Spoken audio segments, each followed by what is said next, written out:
Nós estamos estudando o livro de Romanos, estamos hoje no penúltimo capítulo de Romanos, Romanos capítulo 15, se você tem sua Bíblia lá, abra sua Bíblia em Romanos capítulo 15, se você perceber que tem alguém perto de você sem a Bíblia, por favor, compartilhe com ele ou com ela. Ouvindo um pouco do que nós ouvimos acerca da carta que a Juliana escreveu, e parte do que o pastor pôde também compartilhar, na verdade a nossa vida é como um filme, não é?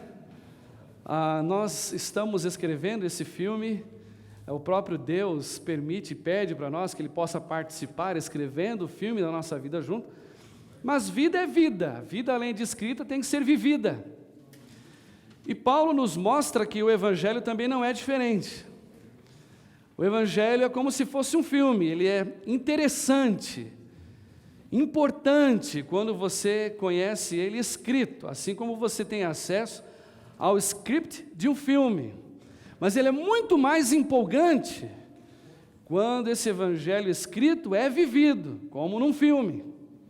E Paulo aqui em Romanos 15, já fechando as cortinas da carta que ele está escrevendo aos Romanos, ele, como você já sabe, desde o capítulo 12, vem dizendo, olha, agora tudo que eu escrevi, que eu ensinei a vocês, eu quero que vocês vivam. Porque o mais bonito do Evangelho não é conhecê-lo, é vivê-lo.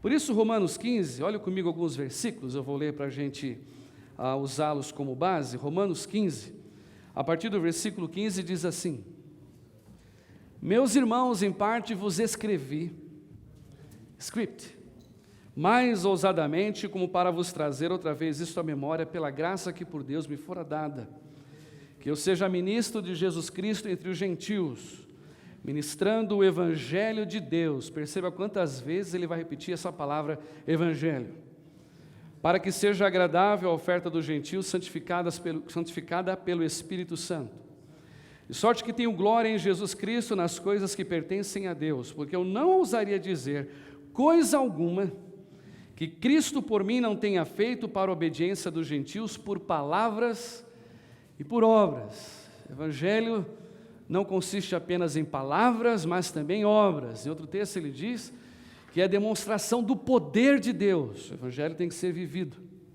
19. Pelo poder e sinais e prodígios, na virtude do Espírito de Deus, de maneira que desde Jerusalém e arredores até o Ilírico, perto da conhecida Albânia e Croácia, tenho pregado o Evangelho de Cristo. Desta maneira me esforcei por anunciar o Evangelho, não onde Cristo houvera sido nomeado para não edificar sobre fundamento alheio, antes, como está escrito, aqueles a quem não foi anunciado o verão, e os que não ouviram o entenderão. Paulo deseja agora aos romanos, ele está mostrando para nós, de fato, as intenções em escrever essa carta, que eles não apenas conheçam o Evangelho, mas vivam o Evangelho. Agora é hora de colocar o Evangelho em ação. E a pergunta que faço a Paulo, que escreveu esse texto, é: Paulo, como é esse Evangelho vivido? Paulo, em que eu estou deixando de viver o Evangelho que eu conheço? Como é que eu posso demonstrar o que eu conheço do Evangelho? Vamos orar mais uma vez, feche os seus olhos e vamos orar. Amado Deus, muito obrigado, Pai, pela Tua presença conosco aqui. Obrigado pela oportunidade que nós temos de conhecer o Evangelho, de conhecer a Tua Palavra. Obrigado porque o Teu Espírito Santo nos abriu a mente, nos abriu o coração, e nós entendemos essas boas novas de Jesus. Agora, Pai, nós também queremos entender e pôr em prática esse Evangelho. Nos ajuda a viver aquilo que o Senhor nos fez conhecer. Nos ajuda a colocar esse Evangelho vivo do Senhor em ação. E como disse Jesus, é nesse momento em que o mundo saberá que o Senhor é Deus, e o mundo reconhecerá Jesus como Teu Filho, o nosso Senhor e nosso Salvador. Oramos assim, amado Deus, no nome de Jesus. Amém, papai. Amém. Mantenha a sua Bíblia aberta, nós vamos falar de alguns textos aqui. I don't think so. Okay. So, yeah, thank you. Não pulou aí, viu? Yes, sir. Não, ainda pulou. Sorry. No. Yes. Mantenha sua Bíblia aberta. Paulo vai falar que esse evangelho vivido, ele é demonstrado nos nossos relacionamentos, porque evangelho é relacionamento. Primeiro, o relacionamento com Deus, e segundo, o relacionamento do homem com o homem. Isso é evangelho. Evangelho não é ritual, evangelho não é cerimônia, evangelho não é filosofia, evangelho não são arcabouços teológicos, evangelho é relacionamento. Jesus veio para restaurar o meu relacionamento com Deus, dizendo que Ele é o único caminho que me leva a Deus. Não é igreja, não é religião, não é dinheiro, não é sua posição, é Jesus o único caminho que me leva a um relacionamento agradável a Deus. E Jesus é o que pode tornar possível e agradável o relacionamento entre pessoas. Isso é evangelho.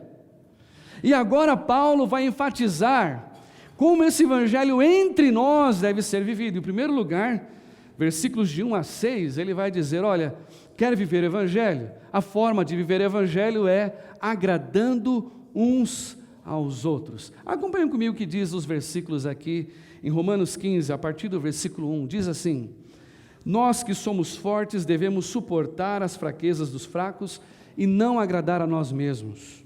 Portanto, cada um de nós agrade o seu próximo no que é bom para a edificação, como também Cristo não agradou a si mesmo, mas como está escrito, sobre mim caíram as injúrias do que te injuriavam. Paulo diz, olha, quer viver o evangelho, você precisa aprender a não agradar a si mesmo, mas agradar aos outros, não somente, voltando à mensagem da semana passada, forte agradar o fraco, ou o fraco agradar o forte, mas agradando-se um ao outro. Não agrade a si mesmo. E o exemplo que ele nos dá é o próprio Cristo, que segundo ele no versículo 3, não agradou a si mesmo.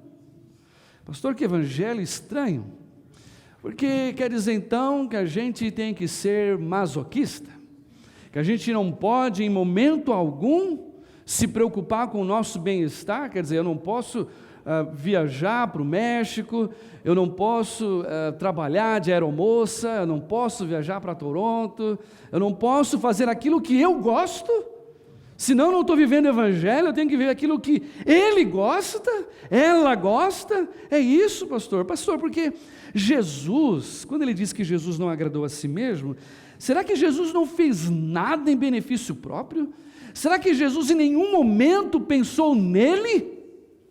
Sim, Jesus fez muita coisa em benefício próprio. Ele dormiu, ele comeu, ele bebeu, coisas necessárias, coisas agradáveis muitas vezes, que Jesus fez em benefício próprio. O que Paulo está dizendo aqui em relação a Cristo, no versículo 3, sobre mim caíram as injúrias dos que te injuriavam. Paulo está dizendo, Jesus, ele nunca vivia a vida alienada das necessidades das pessoas. Jesus nunca viveu a vida somente ele e Deus. Ele também viveu a vida pensando nos outros, inclusive no sofrimento dos outros. Ele se identificou com o sofrimento dos outros. Ele trouxe para si a dor que era minha. Ele trouxe para si a dor que era sua. Ele trouxe para si a maldição que era nossa. Jesus trouxe para si. É nesse quesito que Paulo diz, ele não agradou a si mesmo. Porque Jesus fez sim a vontade do Pai, mas a própria palavra de Deus diz que ele se entregou a si mesmo e fez por amor. Ele quis se identificar com o teu sofrimento, com o meu sofrimento. Ele também viveu para nos agradar. Então é isso, pastor. Eu tenho que viver sempre pensando no que o outro gosta ou no que o outro quer? Também não. Quando Paulo fala aqui de agradar uns aos outros, ele diz no versículo 2, olhe comigo aqui, na parte final do versículo 2, naquilo que promove edificação. Em momento algum eu preciso ou devo agradar você, ou você me agradar, ou nos agradarmos uns aos outros, naquilo que vai te prejudicar, naquilo que de alguma forma vai trazer problemas para você. Mas somente naquilo que a gente entende à luz do Evangelho, escrito, vai te trazer alguma edificação, vai trazer algum benefício ao seu casamento, vai trazer algum benefício ao seu filho, algum benefício para a sua vida, para o seu futuro, para a sua vida acadêmica. Nisso sim, a gente deve viver para agradar os outros. Há uma coisa que precisamos entender: Deus nunca te chamou para ser uma nice person. Deus te chamou para ser cristão. Porque tentando viver esse mandamento, a gente pensa que em tudo a gente tem que agradar aos outros, não é? Então a gente quer ser uma nice person. Todo mundo gosta dele, todo mundo gosta dela. Onde ele chega, onde ela chega, tudo vai bem, não é? E aí a gente pensa em sempre agradar os outros, a gente acaba vivendo como Maria vai com as outras. Mas Jesus não me chamou, nem te chamou para ser uma nice person. Deus te chamou para ser cristão. E teve muitas vezes que Jesus não deixou ninguém confortável. As palavras que ele dizia, as atitudes que tomava, muitas vezes não deixava as pessoas confortáveis. Mas era aquilo que iria produzir edificação. Conta a história de um pastor lá de Minas, Belo Horizonte, perto da casa lá do Marcelo. Ele estava interessado também que a sua igreja tivesse pessoas que agradavam uns aos outros, né? Mas ele estava estressado com a igreja era problemática, a igreja tinha muito problema, cheio de São Paulino ali. E aí, estão mudando. E aí, ele falou: estou estressado, eu vou sair com a minha esposa, eu vou dar uma volta de cavalo. Pegou a esposa, ligou lá para o peão do rancho: olha, é o seguinte, prepara um cavalo aí para mim e para minha esposa, que a gente vai dar um passeio, que eu não estou legal hoje. Tá bom, pastor, pode vir. Aí quando chegou lá ele e a esposa, o peão apresentou o cavalo ao pastor: pastor, esse cavalo é o melhor cavalo que pode existir. É mesmo, é o melhor cavalo. Mas como assim melhor cavalo, pastor? Ele é obediente, ele não retruca, ele não dá coice, ele não fica pulando, ele é bem treinado, ele é moldável, a ordem que você dá ele obedece, você não precisa nem usar a rédea, é só falar para a direita, ele vai para a direita, é falar para a esquerda, ele vai para a esquerda. Esse cavalo, pastor, é o melhor cavalo que pode ter. Ele voltou para o peão e disse assim, bem baixinho: você acha que eu posso levar esse cavalo para a minha igreja? Agradando-nos uns aos outros, no que produz edificação. Paulo também não para aí, mas ali parou. Um outro mandamento que Paulo nos dá é esse mandamento recíproco. Eu vou preferir ficar aqui, o irmão aí se cuida aí para a gente. Põe para frente aí, varão. Acho que aqui não vai funcionar e nós vamos brigar, e não estamos agradando um ao outro aqui. Joia. Recebendo uns aos outros. Olha o que Paulo diz aqui, olhe comigo, versículo 7 de Romanos 15. Portanto, recebei-vos uns aos outros, como também Cristo nos recebeu para a glória de Deus. Por que, Paulo, você fala disso agora, depois de falar de agradar? Porque, Paulo, você tem a intenção de falar sobre receber um ao outro. É simples. Porque aquela igreja tinha a tendência dos fortes receberem apenas os fortes e os fracos receberem apenas os fracos. É normal para a gente, é fácil receber aquele que pensa igual a gente, receber aquele que é igual a gente, tem o mesmo pensamento, torce para o mesmo time, tem a mesma liberdade, conhece as mesmas práticas. É fácil receber os iguais. Mas Paulo diz que aqui não, agora é hora de receber um ao outro, de receber no seu convívio. Algumas traduções trazem a palavra aceitar ou acolher.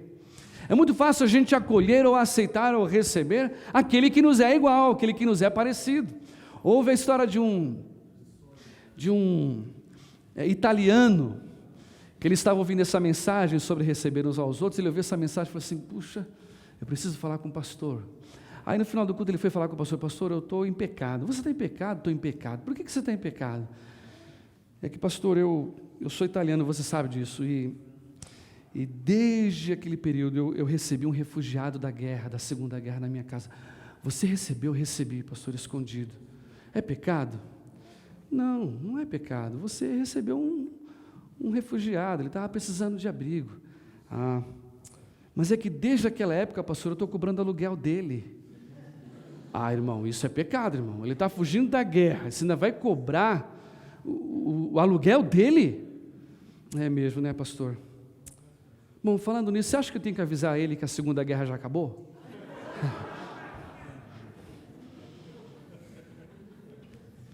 Recebendo um ao outro. Você receberia alguém na sua casa que não conversa com você? Receberia alguém na tua casa que ignora até que você existe, passa por você e nem te cumprimenta? Você receberia alguém na tua casa que faz exatamente aquilo que você não gosta? Você receberia alguém na tua casa que não está nem aí para a sua necessidade? Você receberia alguém na sua casa que não se preocupa com aquilo que você pensa ou gosta? Pois é, Jesus recebe. Jesus recebe pessoas na casa dele que nem se importam se ele existe.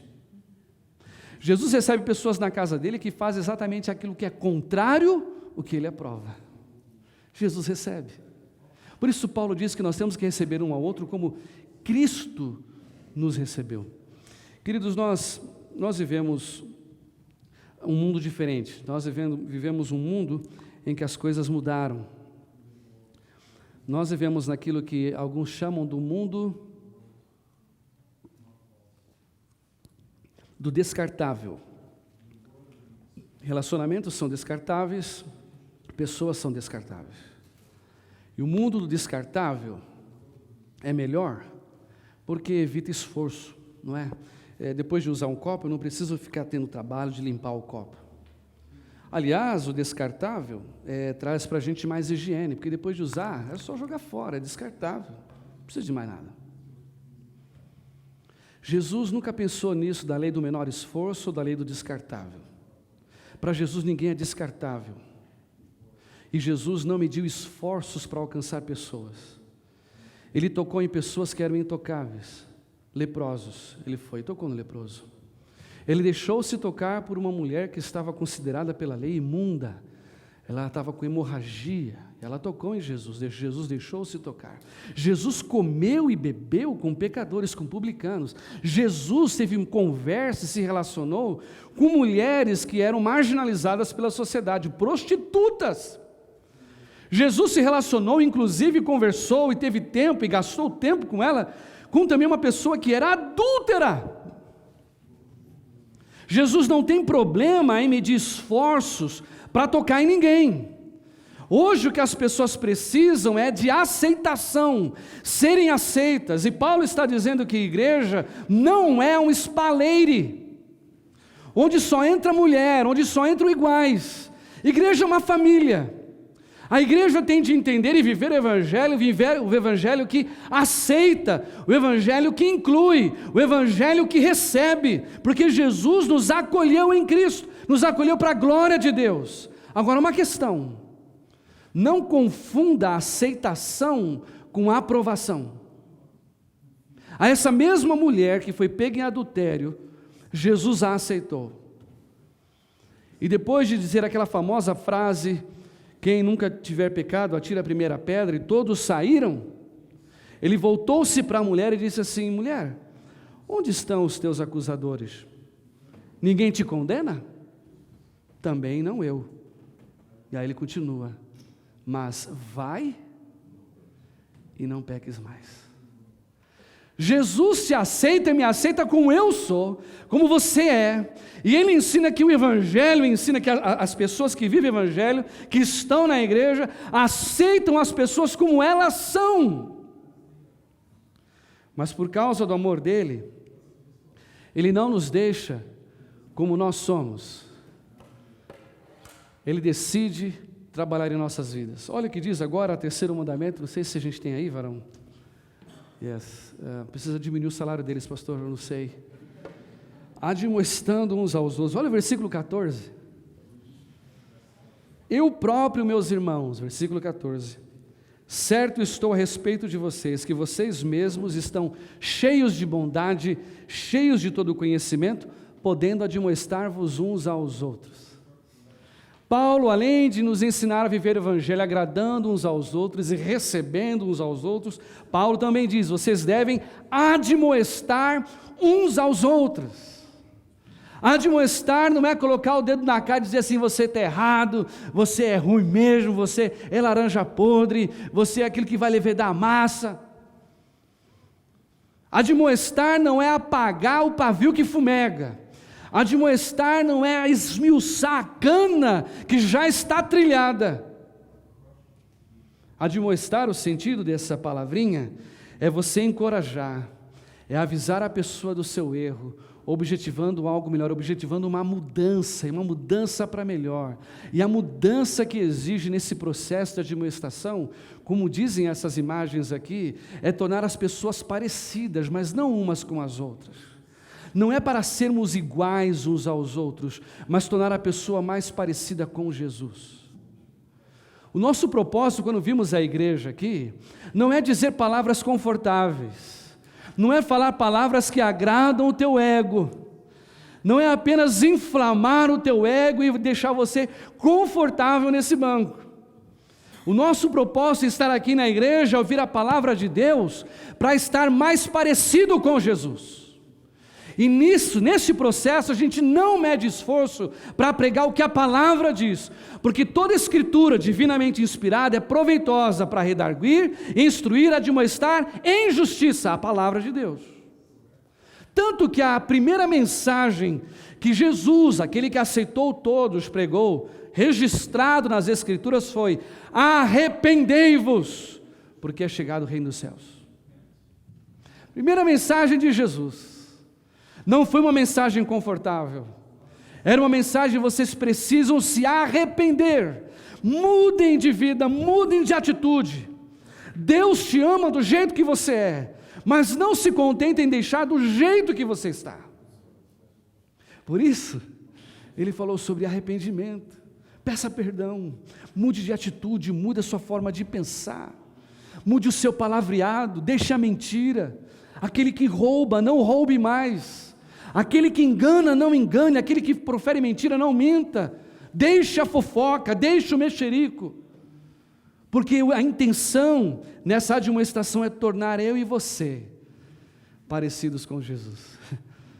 Por isso, a própria palavra de Deus diz, e Paulo aqui mesmo no livro de Romanos, no capítulo 8, diz que todas as coisas concorrem para o bem daqueles que amam a Deus, que foram chamados pelo seu decreto. E qual é o seu decreto? O versículo 29 completa: nós fomos predestinados para sermos a imagem do seu Filho.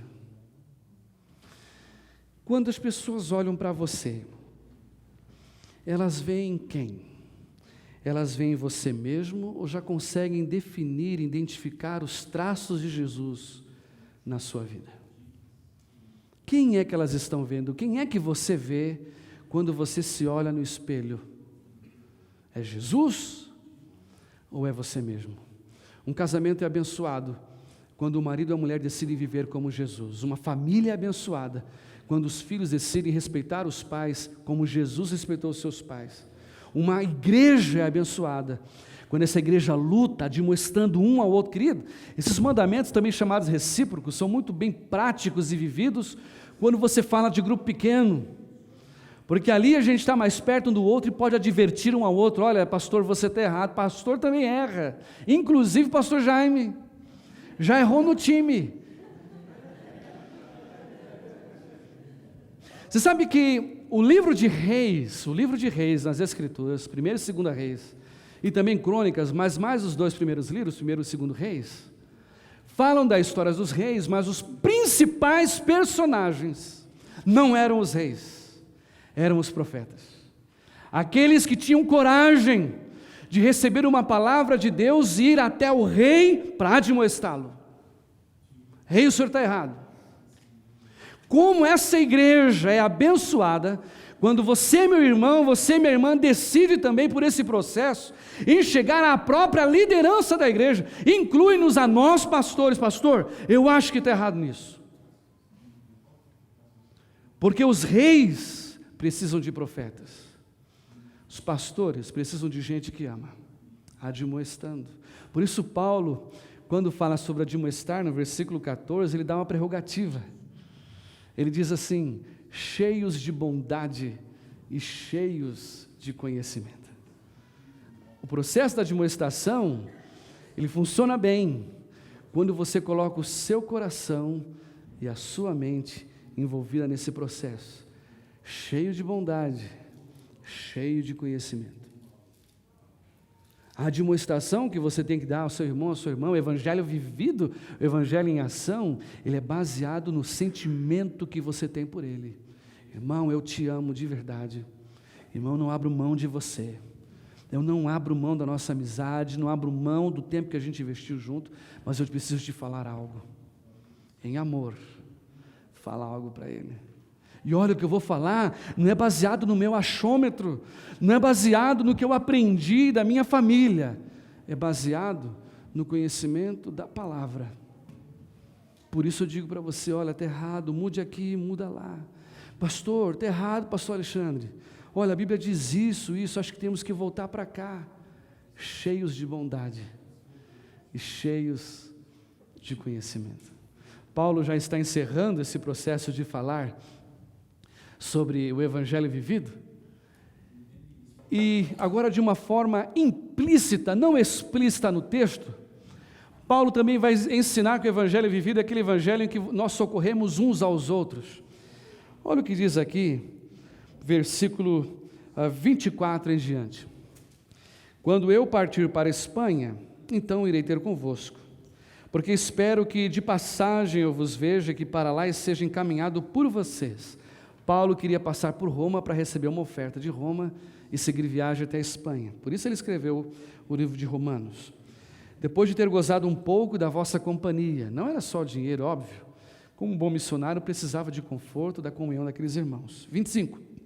Mas agora eu vou para Jerusalém para ministrar aos santos de Jerusalém, porque pareceu bem à Macedônia e à Acaia fazer uma coleta para os pobres dentre os santos que estão em Jerusalém. Paulo está dizendo assim: olha, eu quero muito ir ter com vocês, eu gosto muito e não conheço ainda vocês, eu quero passar com vocês, porque eu sei que vocês podem ser um instrumento para me abençoar nesse processo de ir até a Espanha. É o meu alvo chegar na Espanha, mas nesse processo eu conto com que vocês me ajudem financeiramente. Todo bom missionário precisa de alguém que invista, não é? Eu preciso que vocês invistam na minha vida, porque no momento eu fiz uma coleta aqui na Macedônia para levar esse dinheiro a alguns pobres que estão em Jerusalém, que também estão em necessidade. Ou seja, eu vou socorrê-los e também gostaria que vocês, romanos, me socorram. Paulo, em última análise, está mostrando que o evangelho é esse evangelho em que nós nos socorremos uns aos outros. E nesse processo de socorrer, não importa qual é a maneira com que você pode ajudar o seu irmão ou sua irmã. De novo, quero voltar aqui a dar uma ênfase ao pequeno grupo, porque no pequeno grupo a gente sabe as necessidades uns dos outros mais perto, não é? A gente se vê um ao outro, a gente conversa com o outro, a gente sabe a necessidade que ele tem. Eu me lembro muito bem dos pequenos grupos que frequentava lá no Brasil. Havia uma pessoa que ela nunca ia no culto de domingo na igreja, mas ia no pequeno grupo. Eu não entendia por quê, até que eu percebi que ela não tinha um par da mesma cor de chinelo. Pouca coisa, mas ela tinha vergonha. Na hora o pequeno grupo se uniu e compramos um par de chinelo da mesma cor, do time do São Paulo, e demos para ela.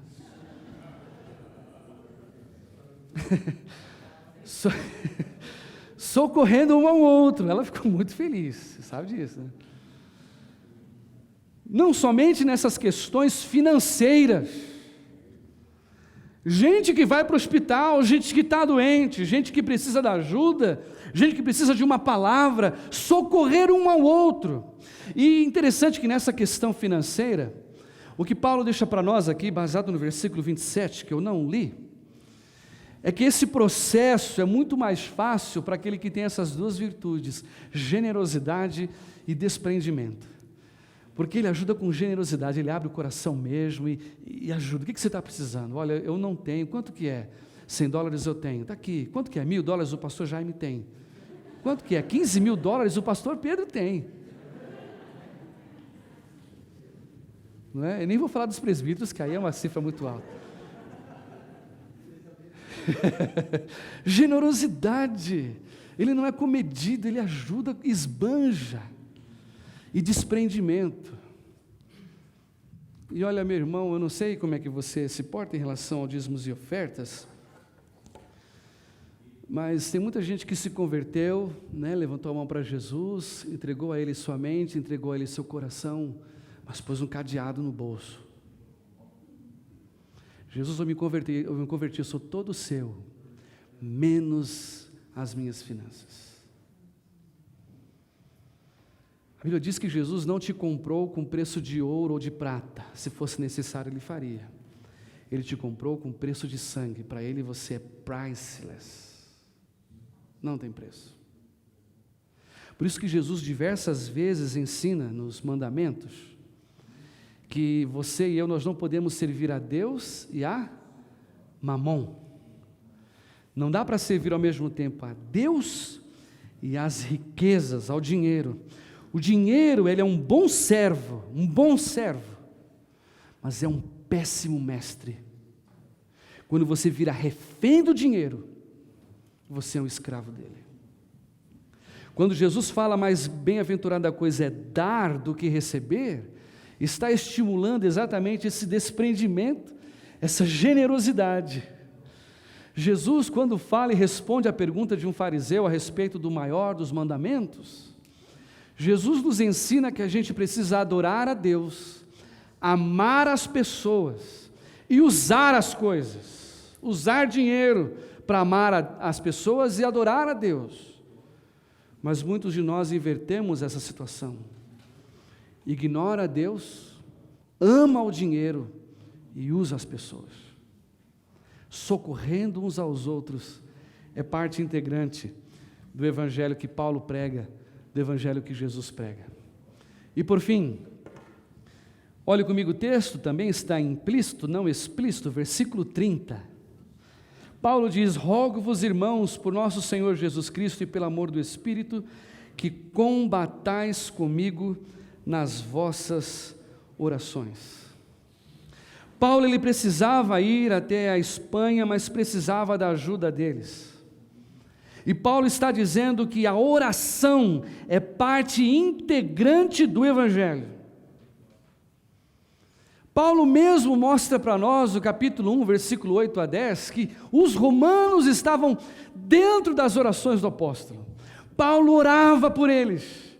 E agora Paulo não tem vergonha de pedir oração a eles. Pensa nisso, Paulo, apóstolo, homem de Deus, homem cheio do Espírito, não teve vergonha para reconhecer, escrito, de uma forma escrita, as suas necessidades.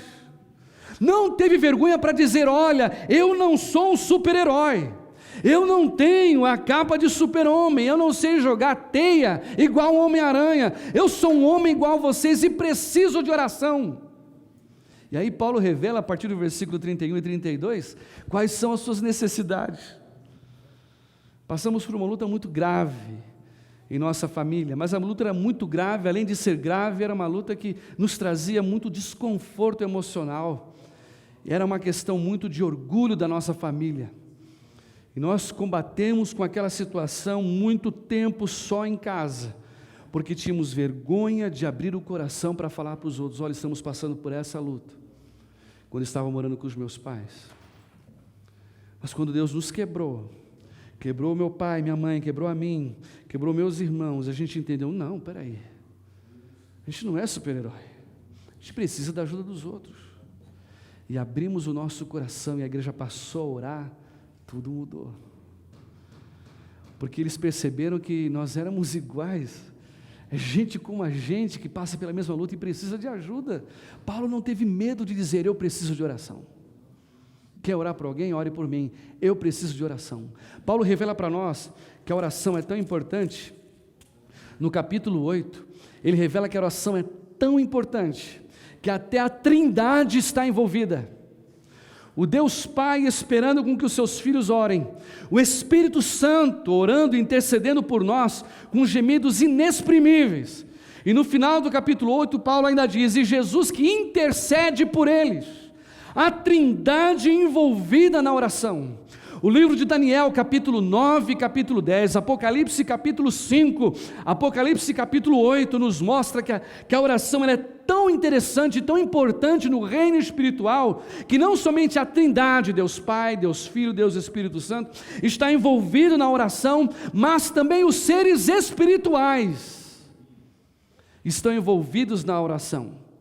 O próprio Senhor Jesus disse lá em Getsêmani, falando com os discípulos, convidando-os a orar, mas estavam cansados, estavam aflitos, estavam com angústia, estavam dormindo, e Jesus tentando os exortá-los para orar, Jesus disse assim: olha, a carne é fraca, o espírito está pronto, mas a carne é fraca, vigiai e orai, para que não entreis em tentação. O diabo sabe da autoridade que eu e você temos quando nós oramos, quando passamos uma vida de oração. O diabo sabe disso, por isso ele se ocupa em fazer o que ele fez aos discípulos, colocar cansaço, agenda cheia, não tem mais tempo para orar, ele tem que trabalhar até as 9 da noite, chega em casa só o pó, tem que ajudar minha esposa a lavar a louça, porque quebrou, lava prato em casa, tenho que estudar, amanhã tenho prova, aliás, eu nem vou na igreja hoje, porque segunda-feira eu tenho prova, e aí depois da prova eu oro, Deus me ajuda, eu fiz a resposta lá, mas tenta dar um jeito de mudar a resposta que eu dei, nem ora, não passa tempo de oração, é o diabo, ele sabe disso, e aí ele joga um contra o outro dentro de casa, ele joga um contra o outro dentro da igreja, ele ocupa a gente com programação, com atividade, com agenda cheia. E qual é o horário, o tempo que você tem para orar a Deus? Nenhum. É interessante a palavrinha que Paulo usa aqui no versículo 30, quando pede oração. Ele diz assim, olha aí comigo, versículo 30, Romanos 15, versículo 30. Ele não diz: rogo-vos, irmãos, pelo nosso Senhor Jesus Cristo e pelo amor do Senhor, que orem comigo. Ele usa a palavrinha combater em oração, em algumas traduções, lutar em oração. Paulo chama no momento de guerra, de se revestir com a armadura de Deus e lutar, porque Paulo entende que evangelho vivido é quando um pega a luta do outro e encara como sua própria. A sua luta é minha luta. Você vai orar? Eu também vou orar por você. Você vai jejuar? Também vou jejuar com você. A sua luta é minha luta, a sua batalha é minha batalha, a sua vitória é minha vitória. Isso é oração. E o diabo sabe do poder que tem a oração, e por isso ele coloca vergonha, coloca cansaço, coloca atividade, e a gente deixa de orar. Paulo não só pediu oração, mas como diz o versículo 31 e 32, ele disse pelo que ele queria que orasse. Versículo 31, ele diz: olha, ore para que eu fique livre dos rebeldes, gente que se levantou contra mim. Versículo 31 ainda ele diz: olha, ore para que essa oferta que eu levantei, ela não seja mal interpretada pelos de Jerusalém, que eles aceitem a oferta que eu vou dar. Eu quero ajudá-los e muitas vezes eles não entendem o que eu quero fazer, então, para que não haja nenhum desconforto. E por fim, versículo 32, Paulo diz assim: ore também porque eu quero chegar até Roma, eu quero viajar, eu tenho um destino e quero ir até Roma. Por que não, hoje nós não decidimos de fato viver o evangelho? Que bom que você já sabe disso, está vivendo esse evangelho, mas melhor seria se todos nós vivêssemos o evangelho. Você, meu amigo visitante que está aqui, por que não decidir hoje viver o evangelho de Cristo? Um relacionamento íntimo com Deus através de Jesus, só através de Jesus, e um relacionamento um com o outro, baseado no que Jesus ensina. Essa igreja foi levantada aqui em Calgary para atender o chamado de Jesus, que diz: a minha casa será chamada a casa de oração por todos os povos, e nós vamos orar por você. Nós estamos chegando ao final desse mês de fevereiro, e nós estamos já orando há um tempo pelas famílias. E hoje nós vamos orar pelas famílias. Enquanto a equipe de louvor pode vir aqui à frente também. Mas eu não sei quais são as suas lutas. Eu sei do que Paulo revelou aqui, que Paulo tinha alguns que eram contra ele, rebeldes. Eu não sei se você está enfrentando alguma luta, gente que está se levantando contra você, gente que está se levantando para impedir você de continuar. Paulo diz: eu estou e eu preciso de oração. Eu não sei se você tem algo a fazer para ajudar alguém e as pessoas não estão entendendo, você quer ajudar. Eu não sei, Paulo disse: eu tenho isso, eu preciso de oração. Eu não sei se você tem objetivos como Paulo tinha objetivos. Eu quero chegar na Espanha, então orem por mim porque eu tenho esse objetivo. Eu não sei qual é o seu objetivo. Eu quero estudar nessa faculdade, eu preciso que o papel do visto seja liberado, eu quero casar, eu quero noivar, eu quero comprar uma casa, eu quero separar, quero um aluguel mais barato, eu quero me formar ainda. Eu não sei qual é a luta, qual é o teu objetivo, mas eu quero te dizer, nós estamos aqui para orar por você, para que Deus transforme essa situação e te dê vitória. Esse é o Evangelho em ação. Não é só falado, é um evangelho vivido. Vamos ficar de pé, nós vamos cantar uma canção, pelo menos uma estrofe. Depois que cantarmos essa canção, nós vamos orar por você. Nós vamos pedir para que Deus abra os céus e faça algo tremendo e poderoso na sua vida. Vamos cantar essa canção.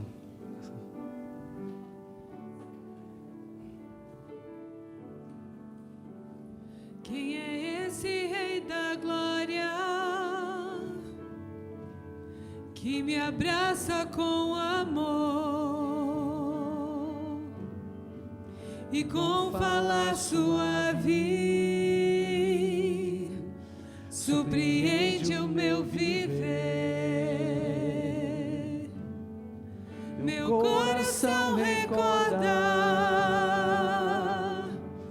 o perdão que me lavou. Quem é esse Rei da Glória? Ele é tudo para mim. Quem é esse Rei de anjos? Se você tem algum pedido de oração, o príncipe quero pedir que você venha à frente, nós vamos orar por você. Pastor Pedro, revela seus mistérios do alto para mim. enquanto as pessoas estão vindo aqui à frente, quero também chamar os presbíteros para que venham aqui à frente. Nós vamos orar para aqueles que precisam de oração. Quem é esse Rei da Glória? Filho do Deus Criador.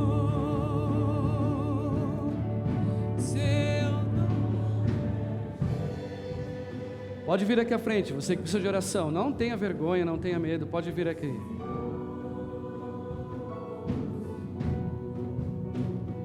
Poderoso, Rei do meu ser, Rei da glória. A gente quer lutar com você, nessa luta que você tem, em oração. Sai do seu lugar e vem aqui à frente.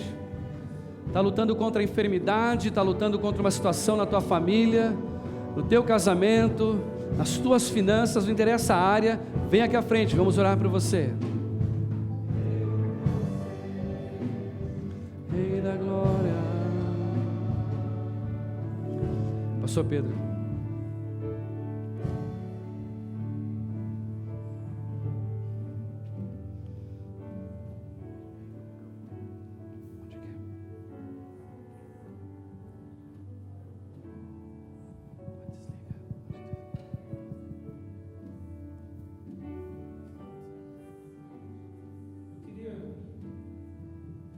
Insistir com você que está aqui nessa noite, que você não saísse daqui levando para casa o teu problema, a tua dúvida, o teu medo, a tua mágoa,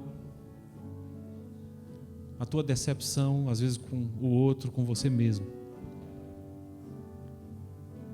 Você vai voltar para casa, o teu problema pode estar lá ainda.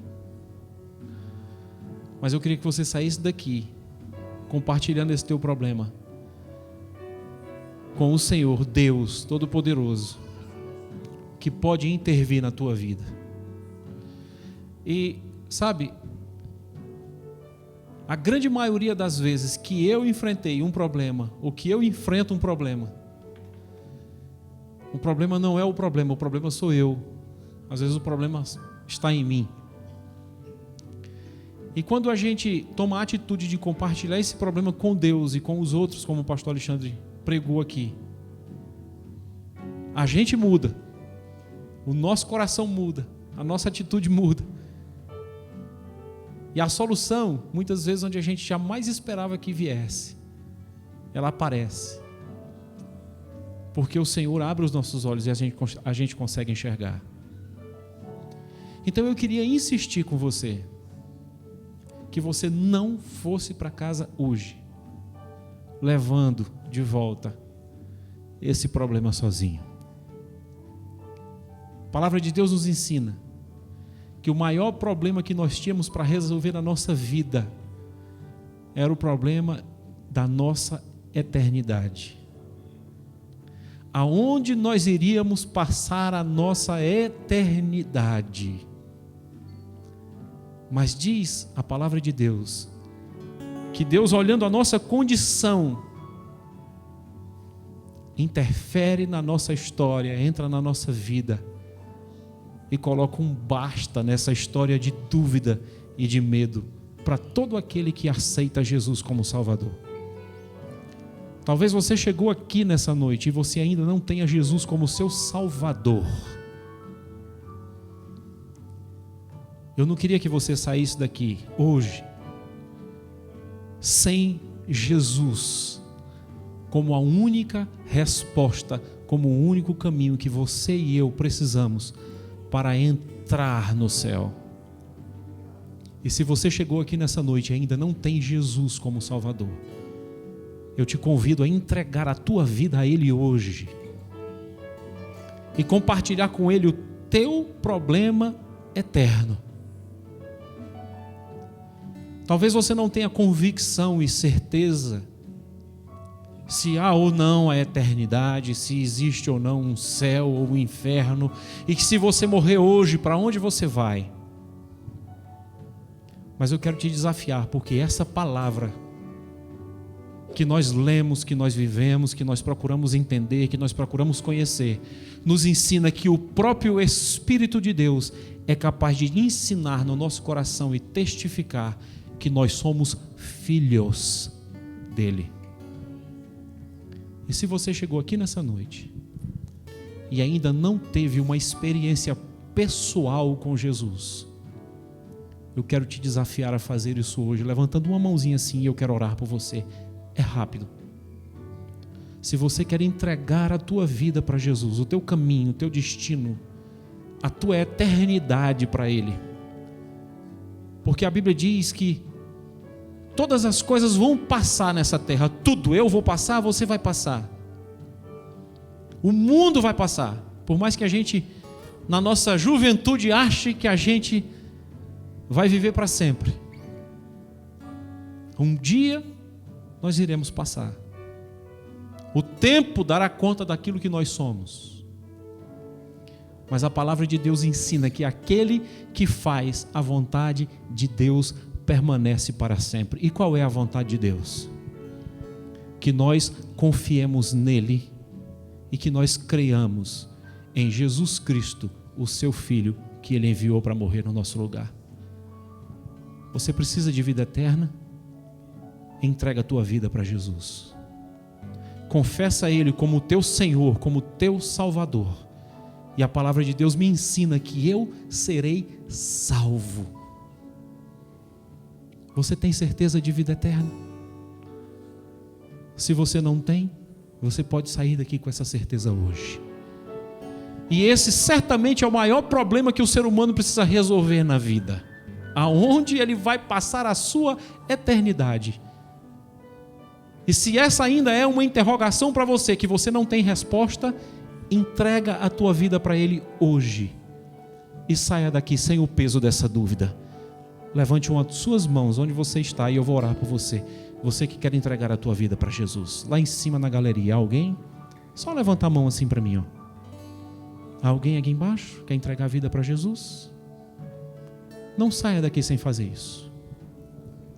Alguém aqui na minha direita quer entregar a vida para Jesus? Levanta a mãozinha assim, eu quero orar por você. Alguém? Eu não estou convidando você para ser membro dessa igreja. Eu estou oferecendo a você a oportunidade de entregar a tua vida para aquele que te amou até as últimas consequências, que foi Jesus de Nazaré, e entregou a vida dele por você. Se alguém, levante a mão assim, eu quero orar por você. E talvez você chegou aqui e você realmente não quer ir para casa carregando esse peso, esse problema que você tem enfrentado no teu coração. E eu quero orar por você também e dizer: Deus, entra com uma providência, toma essa causa nas tuas mãos. A palavra de Deus nos ensina que nós precisamos abrir a nossa boca e dizer. E você vai dizer isso hoje para o teu problema, que esse problema não pertence mais só a você, porque você agora deposita ele aos pés do Senhor, Deus, o Todo-Poderoso. Amém? Vamos orar então? Vamos orar? Querido Pai, em cada coração aqui, Senhor, há uma dúvida, há um clamor, há uma necessidade, que muitas vezes, Senhor, nós não podemos responder um pelo outro, nós não podemos responder nem por nós mesmos, mas o Senhor pode. Porque o Senhor nos conhece, assim como nos ensina a Tua palavra, desde que nós ainda nem tínhamos forma. O Senhor nos conhece desde o ventre da nossa mãe. E assim como diz o salmista, isso é um mistério demasiadamente grande, que a minha mente muitas vezes não consegue entender, mas que o meu coração precisa aceitar. E nós queremos reconhecer, pelaquilo que nós podemos enxergar de tantas coisas que Tu criaste, até mesmo eu, até mesmo nós, que Tu és um Deus poderoso,